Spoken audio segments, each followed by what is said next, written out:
there, and welcome back to the Get Published course. My name is Michelle. I'm the Director of Operations at Cascadia Author Services. Today, we're going to be talking about how to distribute your self-published book. Now that your book has been written, edited, and produced, it's time to get it into the hands of your readers. If the question of distribution is not considered early, you may be left with a product, such as an ebook, that you cannot deliver effectively to your target audience. Therefore, to address this, today we're going to go over some of the common requirements for distribution, the different types of distribution available, and how you might want to combine some of those methods, or not.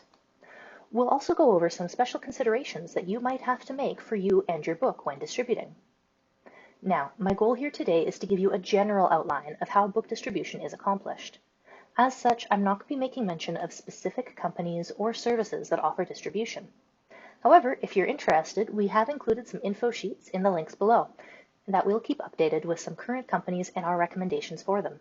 To begin, we cannot get started on a discussion of distribution without first talking about ISBN. ISBN stands for International Standard Book Number. Every book has its own unique ISBN, which identifies it as a sellable product. Each version of a book will also have its own ISBN. So a paperback, for instance, will have a different ISBN than a hardcover. The same will be true for any editions of a book. So first edition, second edition, different translations. Each is its own product, and retailers need to know that it is something different from another product. So before you distribute, you need to acquire your own ISBN for each version of your book. But wait, I might hear you say. What about those retailers that offer to sell my book with no ISBN or provide me with a free ISBN? Yes, those retailers do exist. However, that means that that version of the book can only be sold with that retailer. It can't be distributed elsewhere. It's one very good reason to have control over your own ISBN. Another is that if a retailer, distributor, or self-publisher provides you with an ISBN, then technically they are the publisher of the book, not you, and they can have control over that version of the book. Therefore, I highly recommend you get your own assigned ISBN. ISBNs are assigned based on your country of origin. It may be provided by a government organization, in which case it is often for free or for a small fee. Or it could be a third-party company that controls the ISBN registration, in which case you can expect to pay for their services. Remember, the country in which your ISBN was assigned in no way restricts where your book can be sold. A book with an ISBN that was assigned in Canada, for instance, can be sold just as easily in Australia as it can anywhere else. It's an international standard book number. Once you have acquired your ISBNs, now you're ready to consider the different ways that you want to distribute. I tend to find that these fall under one of four broad categories. Whether you have physical copies, such as paperback or hardcover, that you wish to personally sell. Whether you have digital copies, such as ebook or audiobook, that you wish to personally sell. Whether you have physical copies that you wish to sell through a retailer. And whether you have digital copies that you wish to sell through a retailer. Let's start with the first category. You have physical copies that you wish to sell personally.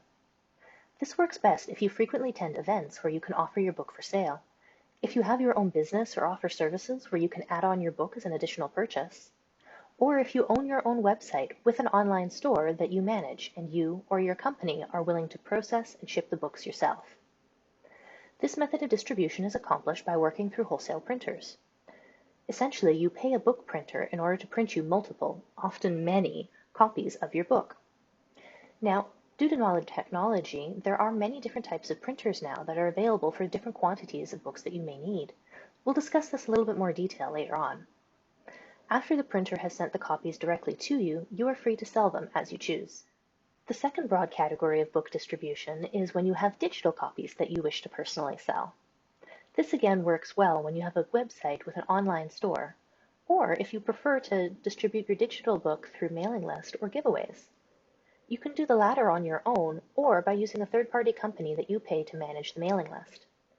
The third broad category of distribution is one of the most popular, when you have a physical copy that you wish to distribute through retailers. Now, it's important to note right off the bat, major retailers only make their online stores available to indie and self-publishing authors, not their brick-and-mortar locations. Although you might be able to make personal arrangements with your local store, as a general rule you can't expect to see your book on physical shelves. Instead, it'll be available on digital bookshelves, both for online and in-store ordering. When you're distributing to retailers, you have two options: to directly distribute to each retailer individually, or to use a conglomerate distributor. Conglomerate distributors are by far the most convenient and have the furthest reach. However, directly distributing can still have some benefit. You can often earn more per book sale, or have more marketing and promotional opportunities available to you. Whether you're distributing direct or through a distributor, your book will be offered print on demand. This means that when your book is listed online, at that time there are no copies of your book printed. Instead, the retailer waits until a reader buys your book. At that point, they send an order in for a single copy to be printed and shipped directly to the customer. Although printing books individually is often more per book, this does avoid the issue of having to store large quantities of books, and your book is never out of stock. The last broad category of distribution is when you have a digital copy that you wish to distribute through retailers. Your options here are much the same as when distributing physical copies, only in this case there are often far more online retailers that allow you to distribute a digital book directly through them. In the end, it comes to your own judgment call of which case you wish to use a conglomerate distributor, and in which cases you wish to directly distribute through retailers. In fact, you might find that you want to do both, and many authors do. Combining different distribution methods is how your book obtains its widest reach. However, when you do so, you do want to weigh the benefits of widespread distribution against your own time investment. For example, let's say you were considering distributing your ebook directly through 10 separate retailers. You have to consider whether it's worth maintaining and updating your book across 10 separate accounts, each of which includes your own banking and tax information, just to earn slightly more per sale. If that works for you, then great, you've earned more per book sale.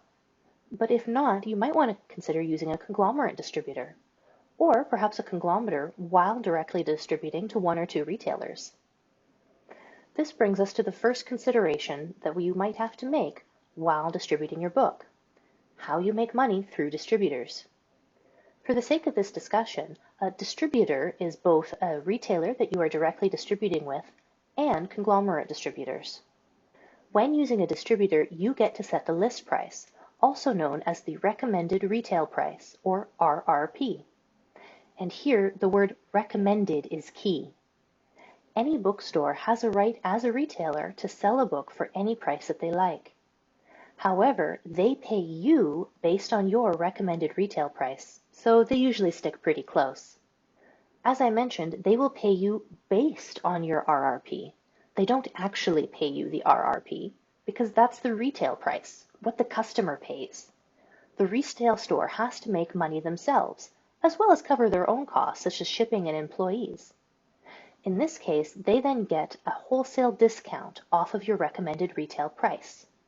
Now, you'll see some variance when uploading directly with individual retailers, but generally speaking, a wholesale discount is at 55%. Therefore, you get paid 45% of your recommended retail price.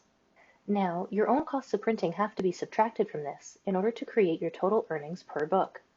I suppose you could call this your royalty, but it's more accurately called your publisher compensation for books sold. Because they don't have any printing costs, ebooks are a little bit more straightforward. You get to set your recommended retail price, and you earn that amount minus your wholesale discount. Once again, you'll earn more with retailers directly, but you'll reach more with conglomerate distributors. Try to keep these financial considerations in mind when using distributors and making your distribution choices. The second distribution consideration you may have to make is when wholesale printing. As I mentioned earlier, modern technology has allowed for a few different types of printers, each specializing in printing different quantities of books. We've already talked about print on demand. If you're already using a print-on-demand distributor, you can usually use them in order to print small quantities of your book, say from 1 to 100. The next step up from that is digital printing. They are best for mid-sized print runs and thus have smaller setup costs. They're usually good for printing a few hundred copies at a time. The final type of printer is the big leagues of printing, the offset press. These massive machines have very high setup costs, so they're really only viable for 400 copies of books or more. However, once you reach those quantities, your cost per book goes down drastically. So if you have the space for delivery and storage, it can be a good economical option. However, you'll have to make the decision that is right for you and the number of books that you need. As you can see, the format that you choose to release your book in and how you choose to distribute those formats are very closely tied. When considering what avenue of distribution is best for you, look to your target audience. They are the readers you're attempting to reach, after all. Ensure your chosen method of distribution is able to connect with them. You'll also want to ensure that your marketing efforts can be effectively used to drive them towards your chosen distribution outlets. With the right distribution, readers will be able to easily find and buy your book. Thank you for joining me today for our discussion of distribution. Look for our resources in the links below, and we'll see you in our next Get Published video.